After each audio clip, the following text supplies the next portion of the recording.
Hello everyone, welcome back to my YouTube channel Biology World. So today is class 4 for practice series of CTET, RTET, STET, TGT Science.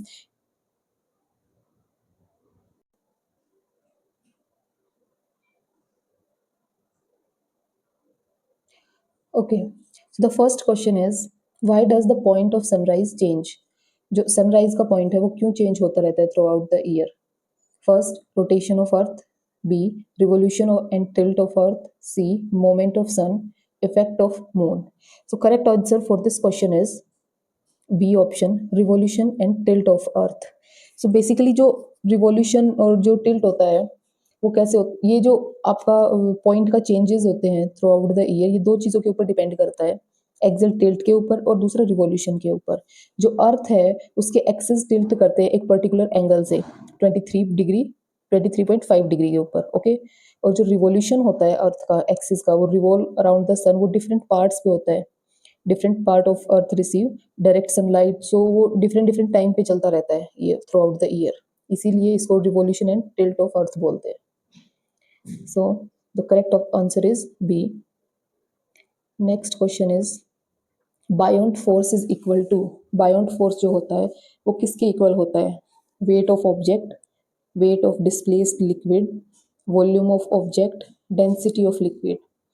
So buoyant force जो होता है वो आपका wait of displaced liquid होता है. कैसे होता है? बायोंट फोर्स की अगर हम डेफिनेशन देखें तो अकॉर्डिंग टू आर्किमिड्स प्रिंसिपल, जब कोई भी फोर्स लगता है एक लिक्विड के अंदर, एक फ्लूइड के अंदर, आप जब किसी चीज़ को अंदर धकेलते हो तो वो जो लिक्विड होता है, जितना लिक्विड डिस्प्लेस होता है उतना ही फोर्स आपकी जो कोई भी बॉडी है, कोई वेट है, उसके ऊपर वापस लगता है. उसको हम बायोंट फोर्स बोलते हैं. एंड इसका एक फॉर्मूला होता है buoyant force F B dot means multiply में होगा ये वॉल्यूम एंड एक्सेलरेशन का. Okay. So correct option for this question is B. Next question is when a magnet is broken into two pieces they will. जब किसी एक magnet के टुकड़े को हम दो पीसेस के अंदर ब्रेक करेंगे तो क्या होगा? Attract each other, repel each other, may attract और repel each other, neither attract nor repel. देखो मैग्नेट जो होता है ना, उसका कितना ही छोटा टुकड़ा लो आप या कितना ही बड़ा टुकड़ा लो, ठीक है, अगर हम उसको दो पार्ट्स में ब्रेक कर रहे हैं तो भी उसके पास वही नॉर्थ और साउथ पोल्स आएंगे. तो मे बी वो अट्रैक्ट करे और मे बी वो रिपेल करे, क्योंकि हमें पता नहीं है ना कौन सी साइड कौन सा पोल है. Okay. So correct option for this question is C. वो अट्रैक्ट भी कर सकते हैं एक दूसरे को और रिपेल भी कर सकते हैं. Next question is which of the following is a set of contact force. Contact force कौन से होते हैं आपके? कॉन्टैक्ट फोर्स वो फोर्स होते हैं जो जो फोर्स किसी चीज़ के कॉन्टैक्ट में आने से लगते हैं. जैसे किसी चीज़ को पकड़ के उसके ऊपर आप प्रेशर लगा रहे हो तो वो कौन सा फोर्स हुआ? Contact force. इसके अंदर एग्जाम्पल आते हैं आपके मस्कुलर फोर्स, फ्रिक्शन फोर्स, ठीक है, जो इंटरेक्शन रिक्वायरमेंट होती है जिनके बीच में, दो बॉडीज के बीच में. तो इसमें ऑप्शंस देख लेते हैं. फर्स्ट ए में ऑप्शंस गिवन है electrostatic force, friction, magnetic. No. Muscular force, magnetic force जो होता है वो नॉन कॉन्टैक्ट फोर्स होता है और इलेक्ट्रोस्टैटिक फोर्स भी नॉन कॉन्टैक्ट होता है, क्योंकि मैग्नेट दूर से ही अट्रैक्ट करता है, उसको इंटरेक्शन की जरूरत नहीं होती. Muscular, frictional, gravitational. ग्रेविटी के टच में हो या ना हो, ग्रेविटेशनल फोर्स तो यूनिवर्सल फोर्स है, वो तो कहीं भी लगता है. सो ये भी नहीं होगा. Drag, muscular and friction. Yes, C option is correct option for this question. Next question is when light travels from when light travels from air to oil what happens. okay, जब लाइट ट्रेवल करती है कहाँ से? Air मतलब कौन से medium से? Optically rare medium से. Oil means denser medium. So क्या होगा? स्पीड जो होती है लाइट की वो डिक्रीज होगी, ठीक है, और वो नॉर्मल, जो आपकी नॉर्मल होती है ना, उसकी साइड बेंड करेगी, ठीक है. जैसे ये आपका सरफेस है, यहाँ पे ऐसे आपका सरफेस है, ऐसे आई लाइट, ठीक है, और जो ये नॉर्मल है आपकी, तो अगर आपका मीडियम डेंसर है, नीचे वाला मीडियम डेंसर है, डेंसर मीडियम है ये, तो आपकी लाइट जो है वो बेंड करेगी टुवर्ड्स नॉर्मल. ओके, इधर. अगर आपका रेयरर मीडियम होता तो आपकी लाइट ऐसे जाती. ओके. सो ऑप्शंस देख लेते हैं. Speed increase and bends away from normal. Speed decrease and bends towards normal, speed increase and bends towards normal. Correct option for this question is B. Speed decrease होगी and towards normal. Okay. Litmus, a natural dye, is an extract of which of the following? Litmus कहाँ से किससे extract किया जाता है? इसको एक natural die भी बोलते हैं हम. कहाँ से एक्सट्रैक्ट किया जाता है लिटमस को, जिससे हम एसिड बेस के टेस्ट करते हैं ना.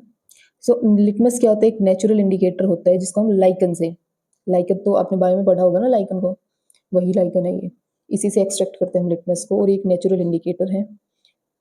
ये एक वाटर सोल्यूबल मिक्सचर होते हैं, ठीक है. डिफरेंट डिफरेंट डाइज और कलर्स को रिस्पॉन्स करते हैं कि एसिडिक है या अल्कलाइन है.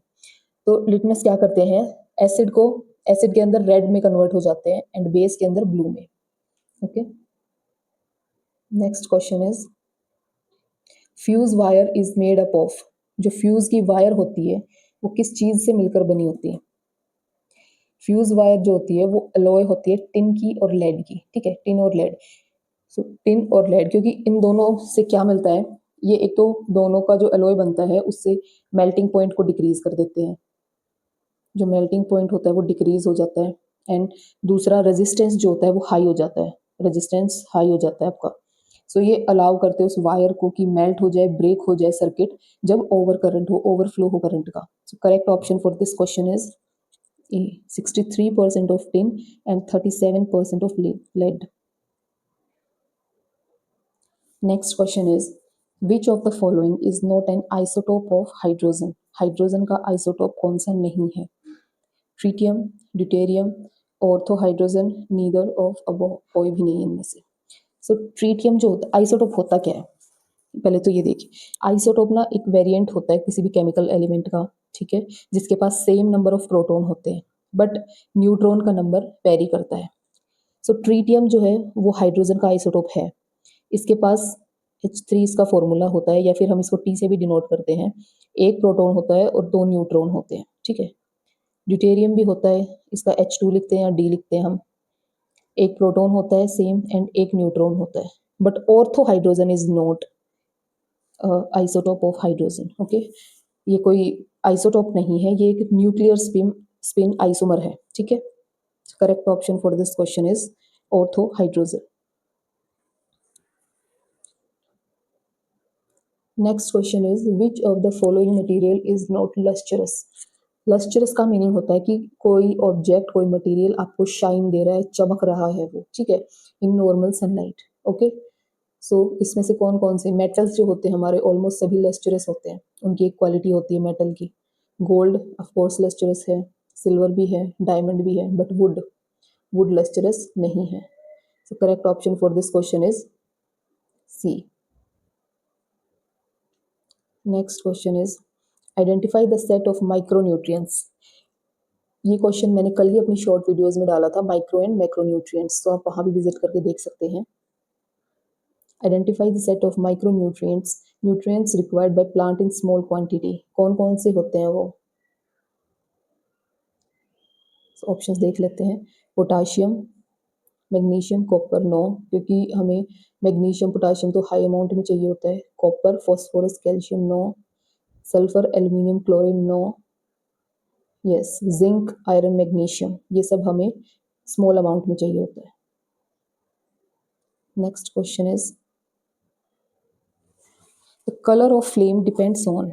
जो फ्लेम आती है, किसी भी चीज़ को बर्न करते हैं, तो वो किसके ऊपर डिपेंड करती है? Nature of combustible substance, oxygen supply, temperature of the surrounding. Okay. So जो फ्लेम का कलर होता है वो दो चीज़ों पे डिपेंड करता है, nature and oxygen supply.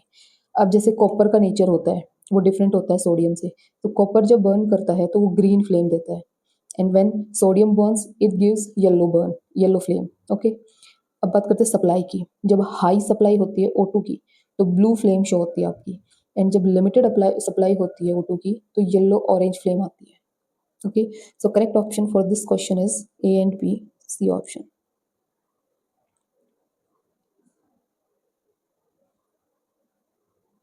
Sunita drops a piece of potassium metal in a beaker of cold water and notes down the observation, which of the following observation is not correct. Sumita ने potassium लिया metal, ठीक है, एक beaker में और ठंडा पानी डाला और ऑब्जर्व किया। क्या ऑब्जर्व किया उसने और कौन सा ऑब्जर्वेशन सही नहीं है। I'm अगेन सेइंग नोट वाले क्वेश्चंस बहुत बार पूछी जाती है, आपको कंफ्यूज कर देते हैं, आप सही आता हुआ आंसर भी गलत कर सकते हैं। सो प्लीज बी केयरफुली, अपना क्वेश्चन पेपर आराम से पढ़ें। सो क्या क्या उसने देखा पहले तो वो देखते हैं। Potassium reacts violently with water, ये बात सही है। It is an endothermic reaction, no. Potassium आप सभी को पता है कि हाईली रिएक्टिव मेटल होता है, ठीक है। वो एक्सोथर्मिक रिएक्शन शो करता है, एकदम से एक्सट्रीम रिएक्टिव होता है वो। और जब वो रिएक्ट करता है इवन कोल्ड वाटर के साथ भी, तो वहाँ पे H2 गैस इवोल्व होती है, पॉप साउंड आती है जब H2 गैस इवोल्व होती है तब। सो वो एक एक्सोथर्मिक प्रोसेस होता है, उसमें हीट इवोल्व होती है। So next question is, following table depict color changes in acid and base when various indicators are added.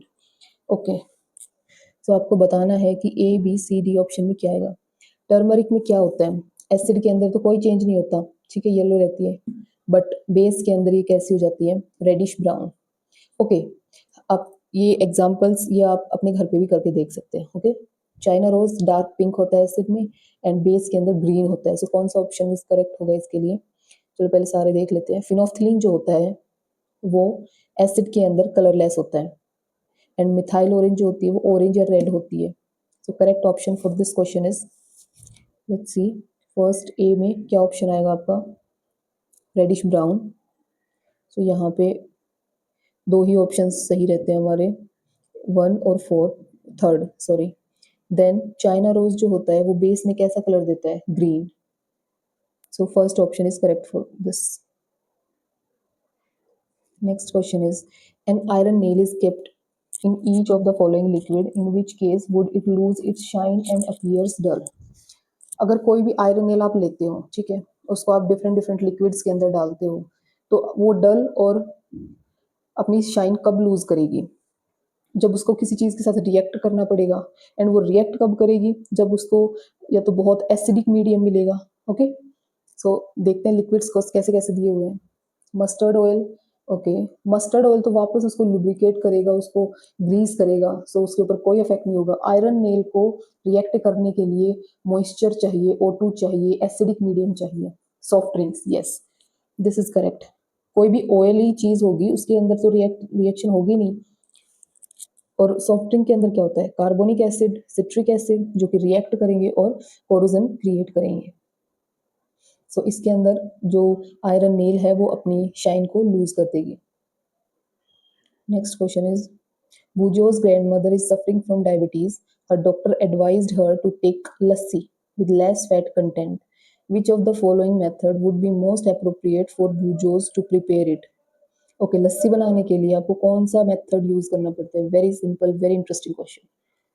This is filtration, no. Decantation, no. Churning, very good, this is the correct option for this question. Which one of the following man-made fiber is also artificial silk? इनमें से कौन सा man made fibre है जो कि artificial silk के नाम से जाना जाता है। सो रेयन जो होता है उसके पास उसका टेक्सचर जो होता है वो बिल्कुल सिल्क जैसा होता है। ये एक सेमी सिंथेटिक फाइबर होता है और वुड पल्प से ही इसको बनाया जाता है और ये सिल्क जैसी क्वालिटीज रखता है टेक्सचर में, शाइन में। Okay, so this is correct option for this question. Given below are a few chemical processes, कुछ केमिकल प्रोसेस हैं, rusting of iron, burning of candle, respiration, photosynthesis. Which two of these represent slow combustion? इनमें से कौन सा slow combustion है। अब slow combustion कौन कौन से होते हैं, देखो, फोटोसिंथेसिस होल टाइम चलता रहता है, ठीक है। बर्निंग ऑफ कैंडल अगर जला दी तो वो खत्म हो ही जाएगी। रस्टिंग ऑफ आयरन एक स्लो प्रोसेस है, ठीक है। जब काफ़ी टाइम तक कोई आयरन पीस होता है वो मॉइस्चर के कांटेक्ट में आता है, किसी एसिडिक मीडियम के कांटेक्ट में आता है, तब उस पर रस्टिंग होता है। नेक्स्ट, रेस्पिरेशन भी एक केमिकल प्रोसेस है, बायोकेमिकल प्रोसेस है। ऑक्सीडाइज होता है स्लोली स्लोली, फिर उससे रिलीज होती है energy without flame. Okay, so A and C are correct options for this question, then fourth option. Next question is, the process of converting sugar into alcohol is known as. Sugar को alcohol में convert करना, इस process को क्या कहते हैं। This process is known as homogenization, fermentation, pasteurization, sterilization. So fermentation is correct option for this question. Homogenization क्या होता है? ये एक कुछ नहीं होता, एक मिक्सचर को यूनिफॉर्म बनाना, मतलब जैसे वही जो चर्निंग का प्रोसेस होता है उसमें हम क्या करते हैं, कर्ड को लेकर और उसको मिक्स करते हैं किसी भी ग्राइंड मतलब ब्लेंडर की हेल्प से। ओके, सो वो एक होमोजेनिसिटी क्रिएट कर देते हैं हम उसमें, बस वही होता है। और फर्मेंटेशन क्या होता है, एक केमिकल बायोकेमिकल प्रोसेस होता है जहाँ पे माइक्रो ऑर्गेनिजम्स को यूज किया जाता है, लाइक ईस्ट हो गया, बैक्टीरिया हो गया, जो ब्रेक डाउन करते हैं शुगर का अल्कोहल और CO2 में। हाँ, CO2 का इवोल्व होता है इस प्रोसेस में। Okay, and what is pasteurization? Pasteurization क्या होता है, किसी भी लिक्विड को हाई टेम्परेचर पे उसको बॉईल करो उसके सारे बैक्टीरियाज किल करने के लिए। Okay, move to next question.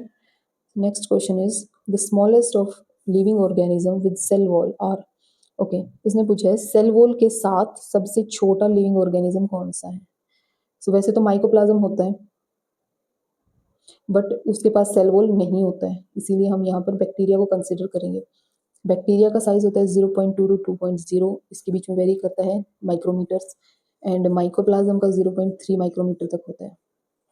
Okay, next question is when CNG and LPG undergoes complete combustion, the product formed are. जब इन दोनों का complete combustion होता है तो कौन कौन से प्रोडक्ट बनते हैं? CO2 only, CO2, CO and H2O, CO2 and H2O, CO2, SO2 and H2O। तो देखिए CO2 only तो नहीं होगा, CO हमारा बन नहीं सकता CNG और LPG से, और यहाँ पे इसका भी कोई यूज नहीं है, सिल्वर वाला भी। ठीक है, तो बचा कौन? CO2 and H2O। So LPG और जो CNG होती है ये किसका कंस्टिट्यूएंट होती है? मीथेन का, प्रोपेन का, ब्यूटेन का। तो यहाँ पर कार्बन डाइऑक्साइड और H2O का रिलीज होता है, प्लस हीट होती है एंड लाइट एनर्जी होती है। Okay, next question is antibiotics are effective against.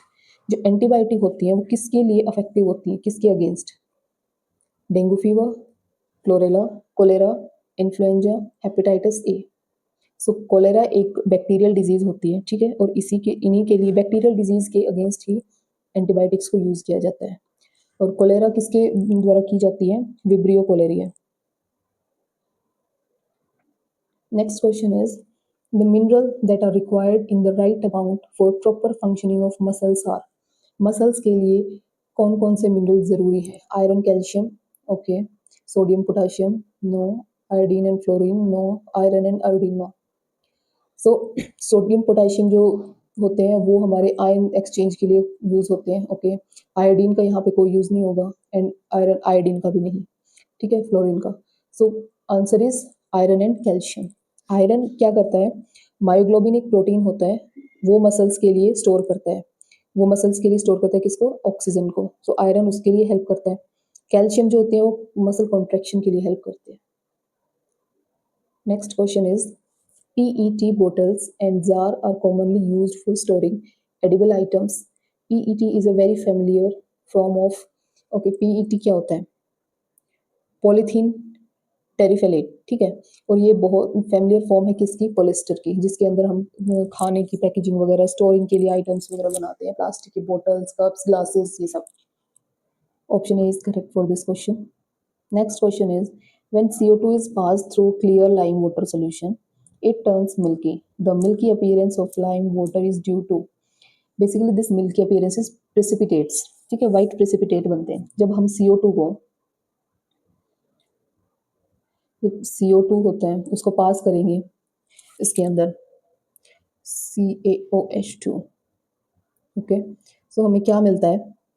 Calcium carbonate मिलता है, और कैल्शियम कार्बोनेट क्या होता है? CaCO3। ठीक है, और इसके वाइट प्रेसिपिटेट्स आ जाते हैं हमारे पास, ठीक है, और बट इसके साथ साथ H2 भी रिलीज होती है, hydrogen gas. Okay, so correct option for this question is, let's see, presence of impurity no, presence of insoluble calcium carbonate yes, presence of soluble होता तो प्रेसिपिटेट नहीं बनाएंगे। Next question is, next and last question. Which of the following group of words can be correctly identified with rhizobium? Okay, rhizobium क्या होता है? ये एक nitrogen fixation bacteria है, ठीक है। कौन से प्लांट्स में मिलता है? लेग्यूमिनस प्लांट्स में मिलता है। ओके, और कहाँ मिलता है? रूट नोड्यूल्स में मिलता है। So correct option for this question is B. एक नाइट्रोजन फिक्सेशन बैक्टीरिया है जो कि रूट नोड्यूल्स में मिलता है, किन प्लांट्स की? Leguminous plants. Okay, so that's all for today. Thank you so much watching my series. अगर आपको सीरीज पसंद आ रही है, so please be continue with me till your exam happens.